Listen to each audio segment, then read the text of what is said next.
네. 감사합니다. 대답을 잘해주시네. 여러분, 레위기의 앞부분은 제사에 관한 내용이 대부분인데요. 뒷부분으로 와서는, 오늘 본문에 와서는 제사장과 제사장의 직무에 대해서 말씀하십니다. 제사장의 직무는 이렇습니다. 우리가 익히 잘 알고 있듯이 제사장의 주된 직무는 제사 드리는 일이죠. 그런데 제사장의 직무가 제사를 드리는 것뿐만이 아닙니다. 성경의 많은 부분에서 제사장의 직무를 설명하고 있는데요. 번제단에서 제사를 드리는 것 외에도 성소에서 불과 향을 피우고 기름을 채우는 일 등 성소를 관리하는 일도 했습니다. 그리고 제사장은 하나님이 주신 율법의 규정에 따라 백성을 재판하기도 했고 하나님의 율법을 사람들에게 가르치기도 했습니다. 그런데 거기서 끝이 아니라 병을 진찰하는 일까지 했는데요. 그 병이 어떤 병인지에 따라 정함과 부정함을 판단하기도 했습니다. 오늘은 제사장의 직무 중 병을 진찰하는 일에 대해서 함께 알아보려고 합니다. 오늘 말씀에는 나병에 대해서 다루고 있는데요. 나병이 어떤 병이냐 하면 문둥병이라고도 하고 현재는 주로 한센병이라고 합니다. 이 나병은 나균에 의해 감염되는 만성 전염성 질환인데요. 이 나병에 걸리게 되면 촉감도 사라지고 고통받는 것도 사라진다고 합니다. 이외에도 많은 감각들을 잃게 되는데 온도도 못 느낄 뿐더러 위치, 진동 등 많은 것을 잃게 되는 게 바로 이 나병이에요. 제사장들은 이러한 나병을 어떻게 다뤘는지 함께 말씀을 살펴보겠습니다. 먼저 2절의 말씀을 함께 보겠습니다. 만일 사람이 그의 피부에 무엇이 돋거나 뾰루지가 나거나 색점이 생겨서 그의 피부에 나병 같은 것이 생기거든 그를 곧 제사장 아론에게나 그의 아들 중 한 제사장에게로 데리고 갈 것이요. 여러분, 나병에 대해 이야기하는데요. 2절의 말씀을 자세히 보시면 나병이 아니라 나병 같은 것이 생기거든 이렇게 이야기합니다. 아직 나병이 아니라는 거죠. 나병 같은 증상이 어떤 것이냐면 피부에 무엇이 돋거나 뾰루지가 나거나 색점이 생겼을 때 나병을 의심하게 됩니다. 그러니까 피부에 사마귀, 종기, 부스럼, 염증이 생기거나 색점이 생기면 나병을 의심한다는 거예요. 이 색점은 성경 사전에 보니까 피부에 생긴 희고 맨질맨질한 얼룩 부위라고 표현하는데요. 영어 성경에서는 밝은 반점이라고 표현합니다. 이러한 것들이 피부에 생겼을 때는 나병을 의심하는 거예요. 근데 여러분, 이런 것들이 피부에 생겼을 때 나병을 의심하는데 지금 우리가 살고 있는 시대는 피부를 관리받기도 하고 스킨로션, 바디로션 등등 많은 게 있어가지고 피부 질환을 예방할 수 있는데 이 당시에는 그런 것들이 일절 없었을 거예요. 이스라엘 백성들의 피부 상태가 어땠을까요? 날마다 뜨거운 태양 아래서 천막 치며 살죠. 먹는 거라도 영양소 있는 것들을 잘 먹어야 될 텐데 그렇지도 않았을 거고 그들이 마시는 물 또한 수질이 그렇게 좋지 않았을 거예요. 잘 먹고 잘 마시고 잘 쉬어도 피부가 좋을까 말까인데 이들은 환경이 피부가 좋을 상황이 아니었다는 거예요. 환경이 이러니까 사마귀, 종기, 부스럼, 염증 등등 피부 질환을 겪고 있는 사람들이 얼마나 많았겠어요. 이러한 피부병을 앓고 있는 사람들 모두 나병을 의심받아야만 했습니다. 그런데 사람들이 피부병으로 고통받으며 나병을 의심받는데 그들은 모두 의사가 아니라 2절에 보시면 제사장에게 가야 했습니다. 제사장들은 피부병을 겪고 있는 사람들을 진찰해야 되는데요. 하나님은 진찰하는 기준까지 알려주세요. 3절의 말씀입니다. 제사장은 그 피부의 병을 진찰할지니 환부의 털이 휘어졌고 환부가 피부보다 우묵하여졌으면 이는 나병의 환부라. 제사장이 그를 진찰하여 그를 부정하다 할 것이요. 피부병이 생긴 부분에 털이 휘어지고 그곳이 다른 피부보다 둥그스름하게 조금 들어간 상태이면 나병이 확진된 거예요. 그런데 여러분, 문제는 그 다음인데요. 나병에 걸리게 된 사람은 누가 되냐면 부정한 자가 됩니다. 나병에 걸렸는데 부정한 자가 되는 거예요. 그래서 제사장은 그를 부정하다라고 선언해야 하죠. 이 부정하다는 말에 담긴 정확한 뜻이 뭐냐면 신성한 것을 더럽히다라는 의미를 가지고 있는데, 그러니까 하나님의 거룩하심에 위배되는 모든 것들을 부정하다고 이야기하는 겁니다. 근데 여러분, 여기에는 하나님의 놀라운 배려가 들어가 있습니다. 부정하게 된 것이 무슨 배려냐라고 할 수 있겠지만, 여러분, 이때에 이스라엘 백성들은 누구나 하나님의 말씀을 지켜야 했고 누구나 하나님께 제사를 드려야 했어요. 하나님께 제사를 드리는 자리에 참여해야 했죠. 10계명만 봐도 제4계명에 보시면 안식일을 기억하여 거룩하게 지키라 라고 나오는데요. 여러분, 이 10계명을 어기면 어떻게 될까요? 10계명을 어기면 어떻게 될까요? 예를 들면 이스라엘 백성들이 포로로 살던 애굽 땅에서 나왔을 때 모세가 없는 사이 이스라엘 백성들은 황금 송아지라는 우상을 만들어서 그것에게 절하고 예배했습니다. 10계명의 제1계명, 2계명을 어기게 된 거예요. 다른 신을 섬기지 말라, 우상을 세우지 말라, 이걸 다 어겼단 말이에요. 그 결과 어떻게 됐을까요? 이스라엘 백성들 가운데 무려 3,000명이나 되는 사람들이 죽게 되는 벌을 받게 되었습니다. 여러분, 이처럼 10계명을 어긴다는 것은 하나님 앞에 큰 죄에 해당되는 거예요. 10계명을 어기게 되면 바로 죽음이라는 것이죠. 근데 제사장이 특정한 대상에게 부정하다, 너는 부정하다 라고 선언하게 되면 그는 격리가 될 수 있었고 제사를 쉴 수 있게 되었습니다. 그러니까 부정한 사람들은 제사를 쉴 수 있는 권한이 생겼던 겁니다. 예외를 둔 거예요. 레위기 12장 2절에 보시면 이스라엘 자손에게 말하여 이르라, 여인이 임신하여 남자를 낳으면 그는 이래 동안 부정하리니 곧 월경할 때와 같이 부정할 것이며 라고 나옵니다. 임신한 여인에 대한 이야기가 나오는데요, 이 여인이 아이를 낳으면 부정하다 합니다. 뭐야, 그럼 출산한 사람은 다 부정하다는 거야? 이렇게 충분히 오해할 수 있지만 이것은 그런 의미가 아니라 부정하다는 선언을 통해서 이 출산한 여인이나 월경 중인 여인에게 출산 휴가를 주듯이 쉴 수 있는 권한을 부여해 준 거예요. 그러니까 이러한 모든 과정들은 당연히 제사를 드려야 하지만 여러 상황들로 인해서 제사를 드리지 못하는 사람들을 위해 마련해 두신 하나님의 배려라고 할 수 있는 거죠. 이러한 이유로 나병에 의심되는 사람들은 부정하다는 선언으로 인해 제사에서 열외될 수 있었던 겁니다. 하나님의 배려를 받은 거예요. 자, 그리고 다음 절에 보시면 나병에 의심되나 경과를 지켜봐야 되는 사람들에 대한 진찰 방법이 나옵니다. 4절에서 6절 말씀을 함께 보겠습니다. 피부에 색점이 희나 우묵하지 아니하고 그 털이 희지 아니하면 제사장은 그 환자를 이래 동안 가두어 둘 것이며 이래 만에 제사장이 그를 진찰할지니 그가 보기에 그 환부가 변하지 아니하고 병색이 피부에 퍼지지 아니하였으면 제사장이 그를 또 이래 동안을 가두어 둘 것이며 이래 만에 제사장이 또 진찰할지니 그 환부가 엷어졌고 병색이 피부에 퍼지지 아니하였으면 피부병이라. 제사장이 그를 정하다 할 것이요 그의 옷을 빨 것이라. 그리하면 정하리라. 피부병으로 인해 나병이 의심되는 사람들은 다음 단계를 거쳐야 했습니다. 그들은 나병이 확진된 사람들과는 다른 증상이 있는 사람들이었죠. 피부가 희어졌지만 둥그스름하게 들어가지 않고 털이 희어지지 않은 사람들은 경과를 조금 더 지켜봐야 했습니다. 그래서 제사장은 나병에 의심되는 사람들을 이래 동안을 2번에 걸쳐서 가두어 두었다라고 표현합니다. 이래는 7일을 이야기합니다. 그러니까 피부병이 발생해서 나병에 의심되는 사람들은 7일 동안을 2번에 걸쳐서 갇혀 있어야 했던 것이죠.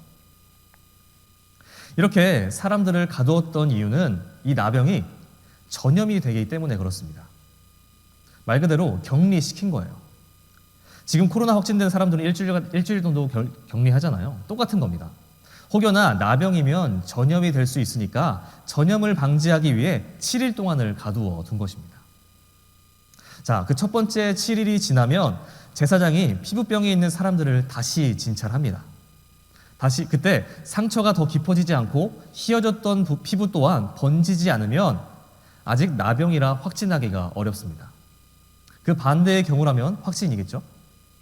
그렇게 첫 번째 1회 후에 나병임이 확실하지 않으면 그는 다시 이레 동안을 갇혀 있어야 했습니다. 그리고 그 이레 후에 제사장은 다시 그를 진찰하죠. 이때 상처가 아물고 휘어졌던 피부가 번지지 않았다면 그것은 나병이 아닌 피부병이라 판단되었습니다. 나병이 아니라 피부병으로 결과가 나온 사람들은 제사장을 통해서 정하게 될 수 있었는데요. 그것은 죄를 없애기 위해 제사를 드리는 것보다는 좀 쉬운 방법으로 정해질 수 있었습니다. 먼저 제사장이 그를 정하다라고 선언하고 그 후에 피부병에 걸린 사람의 옷을 세탁하면 정하게 되었습니다. 정하게 된 사람은 하나님께 드리는 제사의 자리에 다시 나아갈 수 있게 되었죠. 여러분, 이러한 관점으로 봤을 때 나병에 관한 규례, 이것은 하나님을 위한 규례가 아니라고 할 수 있어요. 나병에 걸리고 피부병에 걸린 사람들은 죄인이니까 하나님 앞에 나오지도 말고 하나님께 예배 드리지도 마라가 아니라 나병에 걸린, 나병을 의심받는 피부병에 걸린 사람들은 잠깐 쉬어라 라는 배려의 규례, 피부병으로 고통당하는 사람들을 위한 규례라고 할 수 있는 거예요. 근데 여러분, 이상한 점이 한 가지 있습니다. 피부병이 있으면 의사한테 먼저 가야 하는데 왜 제사장에게 가야 했을까요? 왜 굳이 제사장이 진찰해야 했을까요? 이때 의술이 형편없어서? 의사들도 고칠 수 있는 병이 아니라서? 또는 그 반대로 제사장은 고칠 수 있어서? 부정함과 정함을 판단해야 돼서? 왜 제사장에게 갔을까요? 하나님이 왜 이들을 제사장에게 보냈을까요? 여러 가지 이유가 있을 수 있겠지만 가장 큰 이유는 나병을 의심받는 사람들에게는 그 누구도 다가가고 싶어 하지 않았기 때문이에요.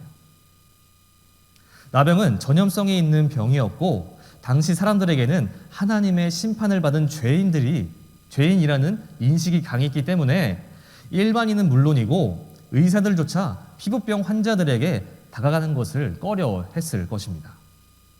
그렇기에 하나님은 누구도 다가가고 싶어 하지 않는 피부병으로 고통받는 사람들을 위해서 제사장들만큼은 너희를 위로해 줄 것이다. 또 제사장들에게는 너희들만큼은 그들을 진찰하고 돌봐줘야 하지 않겠냐? 라는 메시지를 남겨주신 것은 아닐까요? 하나님은 이처럼 제사장들을 통해서 고통당하는 사람들을 향한 하나님의 마음을 전하신 것입니다. 여러분, 오늘 말씀에서 하나님은 제사장들을 통해 사람들의 마음을 위로하고 살펴주시는데요. 신약에 와서는 제사장들을 통한 것이 아니라 하나님이 직접 제사장이 되어 주십니다. 바로 예수님이시죠. 예수님의 이러한 행적들은 많은 곳에서 찾아볼 수 있는데요. 나병에 걸린 사람뿐만이 아니라 혈루증, 안진뱅이 등등 고통당하는 모든 사람들을 위로하시고 치유해 주십니다. 먼저 마태복음 8장 2절의 말씀을 보시면 한 나병 환자가 나와 절하며 이르되 주여 원하시면 저를 깨끗하게 하실 수 있나이다 하거늘 이라고 나옵니다. 수많은 사람들이 예수님을 따르던 어느 날 나병에 걸린 한 사람이 예수님께 찾아옵니다. 이때도 역시 사람들은 나병에 걸린 이 사람에게 다가가고 싶어 하지 않았고 옷깃을 스치는 것조차 피했을 거예요. 그런데 예수님은 그 다음 절에 보시면 제사장들이 나병에 걸린 사람들에게 손을 대어 진찰을 했던 것과 같이 직접 그에게 친히 손을 대시고 이렇게 말씀하십니다. 내가 원하노니 깨끗함을 받으라. 진찰했던 모습은 구약의 제사장들과 같으나 그 결과는 하늘과 땅 차이입니다. 제사장들이 할 수 있는 것이 고통받는 사람들의 마음을 위로하고 돌봐주었던 것이었다면 예수님은 고통받는 사람들의 마음뿐만 아니라 그 고통의 근원을 해결해 주신 거예요. 또 마태복음 9장에서 보시면 혈루증으로 고통받는 여인이 나오는데요. 마태복음에선 직접적으로 기간은 이야기하지 않지만 다른 복음서에서는 이 여인이 12해 동안이나 혈루증으로 고통을 당했다라고 이야기합니다. 혈루증으로 고통당하는 이 여인 또한 자신의 병을 안고 예수님을 찾아왔는데요. 이번에는 예수님이 그 여자에게 손을 대신 것이 아니라 그 반대로 여인이 낫겠다는 믿음을 가지고 예수님의 옷에 먼저 손을 댑니다. 어떻게 되었을까요? 예수님의 옷에 손을 대자마자 그 즉시 여인의 혈루증이 나았다고 표현합니다. 근데 여러분, 제사장이신 예수님의 사역은 이게 끝이 아니었어요. 사람을 치료하는 것만으로도 치료하는 것으로 끝난 것이 아니었습니다. 고통받는 사람들의 마음을 위로하고 고통의 근원을 완벽하게 치료하는 것을 넘어서서 그들을 구원해 주세요. 하나님의 자녀 삼아 주시고 하나님 나라의 백성 삼아 주시는 거죠. 혈루증을 앓고 있던 여인이 예수님의 옷을 만졌을 때 예수님이 그에게 첫 번째로 하신 말씀이 무엇인 줄 아십니까? 마태복음 9장 22절에 보시면 이렇게 나와 있습니다. 예수께서 돌이켜 그를 보시며 이르시되 딸아 안심하라 내 믿음이 너를 구원하였다 하시니 그 여자가 그 즉시 구원을 받으니라. 여러분, 이 여인은 자신의 병이 나아서 기뻤지만 곧바로 자신이 마음대로 예수님의 옷을 만진 것 때문에 두려워했을 거예요. 그런데 예수님은 그러한 여인의 마음을 아시고 딸아 안심하라 내 믿음이 너를 구원하였다 라고 말씀해 주시는 거죠. 이 얼마나 여인을 위한 배려의 말씀인가요? 제사장 되신 예수님은 이렇게 사람들의 마음을 위로하시고 그들을 치료하는 것을 넘어서서 그들을 하나님의 자녀 삼아 주시고 그들을 구원해 주신 겁니다. 여러분, 오늘 이렇게 구약의 제사장의 직무와 제사장 되신 예수님의 행적들을 살펴보았는데요. 제가 여러분들에게 나누고 싶은 이야기는 무엇이냐면 제사장의 직무는 제사 드리는 것에만 머물러 있지 않다는 것입니다. 다시 말해서 제사장의 직무는 예배 드리는 것을 넘어서야 한다는 거예요. 여러분, 우리가 레위기를 통해서 계속해서 배우고 있는 것이 무엇입니까? 우리가 레위기를 통해 배워야 할 것이 뭐냐면 우리가 현 시대를 살아가는 제사장들이라는 거예요.